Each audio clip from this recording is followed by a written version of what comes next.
ultimately, I know why a lot of trans people are really upset, and I completely empathize with this at the fact that this didn't seem like a big ask in terms of asking other people, content creators, to do something. Like in terms of like allyship shouldn't be a badge. It shouldn't be like you get to have this pin that you, no, ally, I can say what I want and do what I want.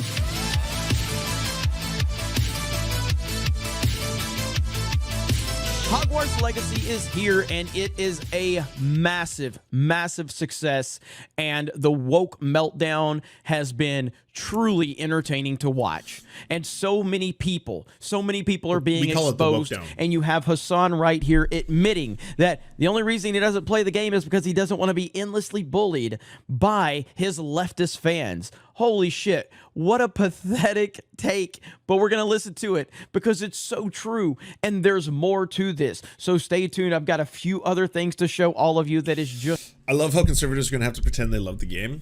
Well, this is one of those weird cultural things where it's pretty bizarre. It's kind of unique. There's a huge portion of the right to the far right who have been trying to own the LGBTQ plus community by straight up being like, apparently this game is transphobic, or you're transphobic or something. I don't fully understand, but either way, I just bought 5 copies, lol, post picture, or like, I just got the $200 expansion wizardry super fucking broomstick kit. Look at all the money I spent on this shit, lol, check that out, fucking cried the tears.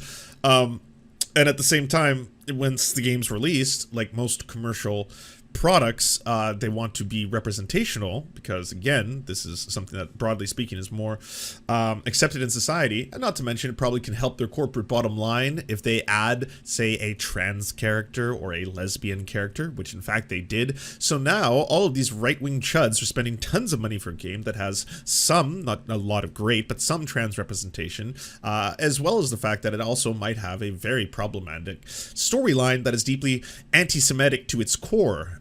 And so that's also another element that is playing into all of this. Meanwhile, there has been a request from not all, because again, all gay people, all trans people, they're not monoliths. There are people within each community that think, hey, this isn't a worthy thing to talk about or pull up as like a fight to be had, because it's in many ways unwinnable. If you make this a wedge issue that divides people, and then people start to fight each other on whether or not they should be allowed to play and or not play a video game, it's not really going to make a difference. Because at the end of the day, when it comes to using consumption or consumerism as a form of activism, there are examples in history in which, of course, it helps propel that forward, say like the boycott of products made or products farmed by white farm-owning South Africans during apartheid, and projects like that. You can certainly debate whether or not there has been tangible effects from BDS versus just sheer pushback at the sheer audacity for an ice cream company to decide that they want to take a stance in this regard, stuff like this. But in this case, no, like that is true. It's not going to stop this game from making a profit. It's not going to stop this game from being a huge release. I happen to be in a unique spot in that this game is one of those games that I had zero interest for. I would not even be talking about it, most likely, had it not been a focal point of the culture wars, right? But for me, like, not playing Hogwarts Legacy, yeah, I was planning on not playing it even before. Like, if we took J.K. Rowling out of the picture, blah, blah, blah, like, if someone, again, is like, hey, there's a 40 to 50 to 60, maybe even 80-hour grind, expansive, massive world RPG in which you can create your own character in this universe, is this something you're interested in? And I'd be like, for what property? It's like Harry Potter. No.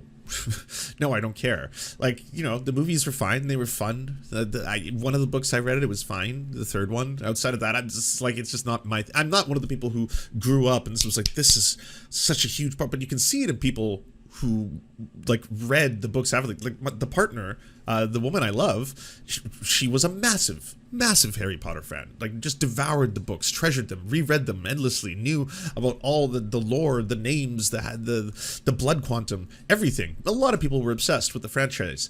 So no, I never joined a call to shame or harass people if they wanted to play the game, or cancel people if they did play the game.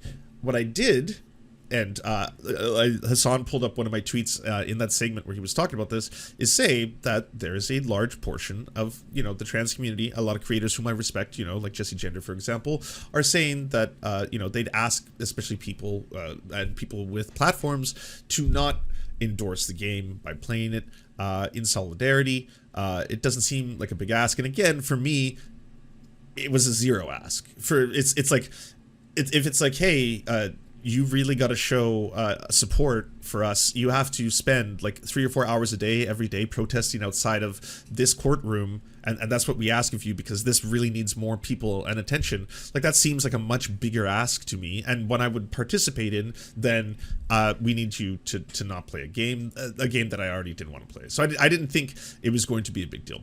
Now, in terms of like people being harassed for it, I haven't really seen that. And to be honest, the people who get harassed more than anyone online, in what I've seen firsthand, is trans people, just by virtue of existing.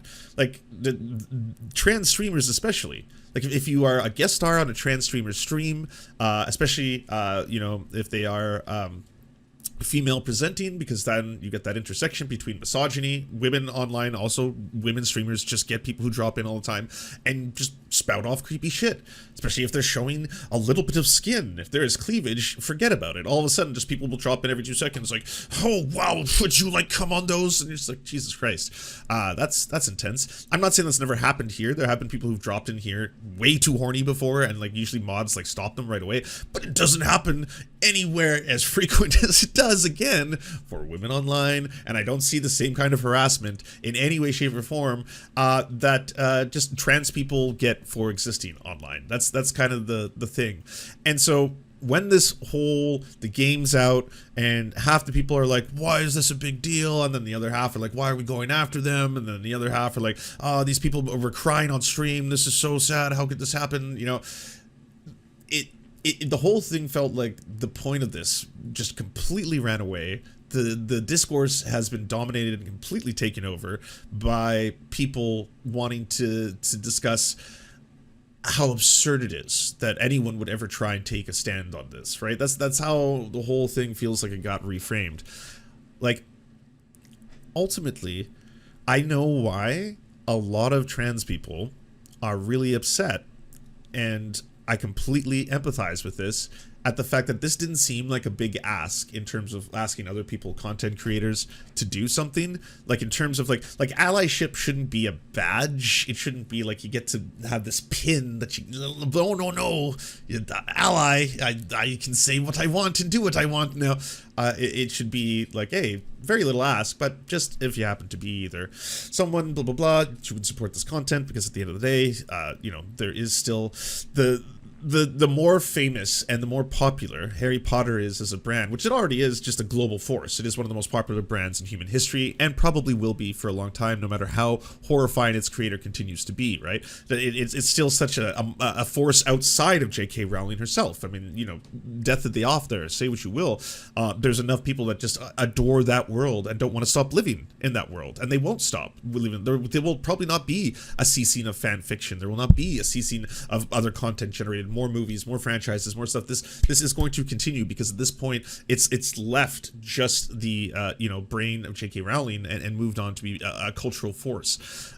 So in that respect, yes, it's going to continue, but it definitely 100%. I can understand why a lot of people were mad yesterday, especially like trans people, because it seemed like the situation in which it was not a massive ask. And a lot of people were getting more mad at the fact that it was even suggested, like that seemed to be what more anger was directed towards. Why is this even being suggested? Now, when it comes to Hassan and Geeks and Gamers, and also what's been going on with Hassan behind the scenes, yeah, there are times to validly criticize Hassan.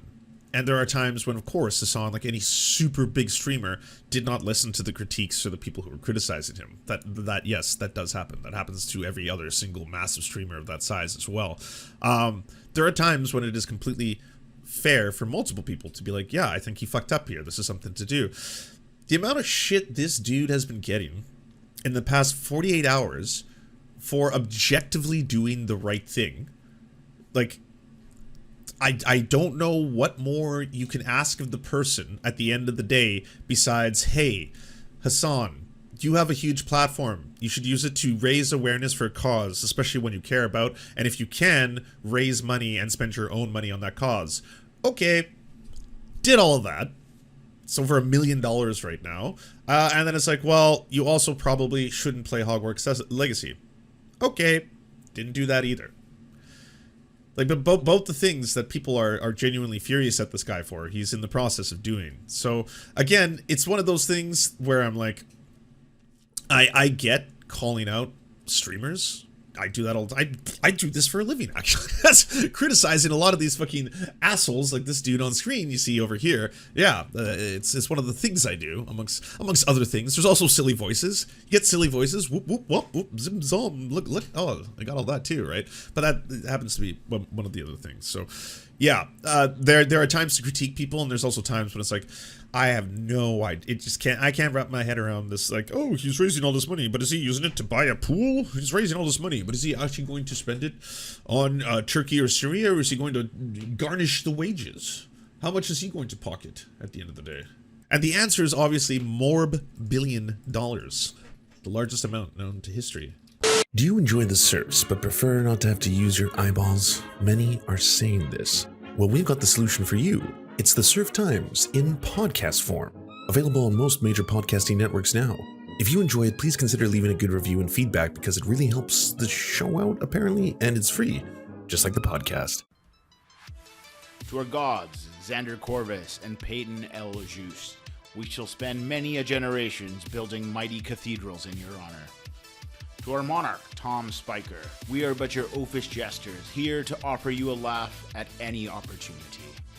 To our brave knights of the Round Table, Rachel K., Izzy Solidarity, Victoria Bell, Sebastian Demmel, Mark Harmon, Benji Arney, Scary Earth Human, Tony, DM Rivera, Resident Scarecrow, Sir Nickus, Cheryl Alvarez, Ruby Kelly, Brandon, Words Greenwood, Everything Important, Hegbert Celine, Matthew Scarborough, Stellar Vision, Ariane McCarthy, Doug Cady, Daniel Sutton, Jenna Tao, Dark Puppy, Quiet One 85, Anna Loves Riley, Omni, Riley and Anna, Poodlehawk, Multimondi, Trevbot EXE, Brian Ephraim, Anthropophojack, Catherine, Ramon Acosta, Nkosin, Ralph Parler, Violent Orchard, Political Puppy, La Media Panza, Todd Buckingham,